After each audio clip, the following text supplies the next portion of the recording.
నమస్తే మిత్రులారా, నేను మీ శ్రీనివాస్ చౌహాన్ అడ్వకేట్. మిత్రులారా, వీలునామా ఎప్పుడైనా రద్దుపరచుకోవచ్చా? అసలు వీలునామా అంటే ఏంటి?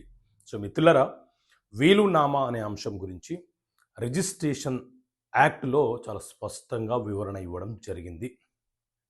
వీలునామా అని అంటే ఎవరైనా ఒక వ్యక్తి తన కష్టార్జితంతో సంపాదించిన ఏ ఆస్తి అయినా సరే, స్థిరాస్తులైనా చరాస్తులైనా, ఆ ఆస్తులు తన తదనంతరము ఆ ఆస్తి ఎవరికి దక్కాలో రాసే ఒక డాక్యుమెంట్ పత్రాన్ని వీలునామా అని పిలుస్తుంటాము.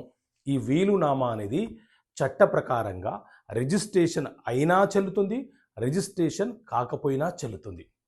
రిజిస్ట్రేషన్ కాకున్నా చెల్లుబాటు అవుతుంది అని అంటే, ఉదాహరణకు ఒక వ్యక్తి హాస్పిటల్లో ఉన్నాడు, అతను రిజిస్ట్రేషన్ ఆఫీస్కి వెళ్ళలేని సందర్భంలో అతను ఒక బాండ్ పేపర్ మీద లేదా ఒక తెల్ల పేపర్ మీద తన ఆస్తి పలానా వ్యక్తులకు తన తదనంతరం చెందాలని రాయవచ్చు. సో ఇలాంటి సందర్భాలు ఏర్పడవచ్చు కాబట్టి అన్రిజిస్టర్డ్ అయినా సరే వీలునామా చెల్లుబాటు అవుతుంది.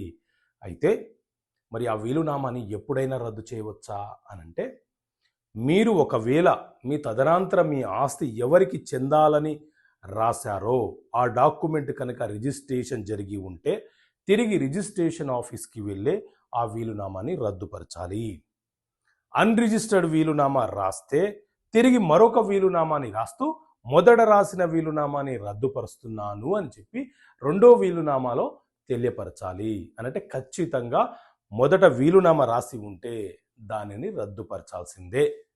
అలా వీలునామా ఎవరైతే రాశారో ఆ వ్యక్తి ఏ క్షణంలోనైనా ఏ సందర్భంలోనైనా రద్దుపరిచే అవకాశాన్ని, అధికారాన్ని, హక్కును కలిగి ఉంటాడు.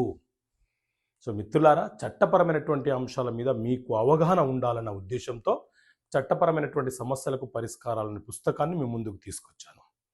సో ఈ పుస్తకం కావాలనుకుంటే ఇక్కడ కనిపిస్తున్న నెంబర్కి కాల్ చేసి మీరు ఈ పుస్తకాన్ని మీ ఆఫీస్ నుంచి పొందవచ్చు. ఇంగ్లీష్ అండ్ తెలుగు మీడియంలో మీకు అందుబాటులో ఉంది. ఓకే మిత్రులారా, థ్యాంక్ యూ. జై హింద్.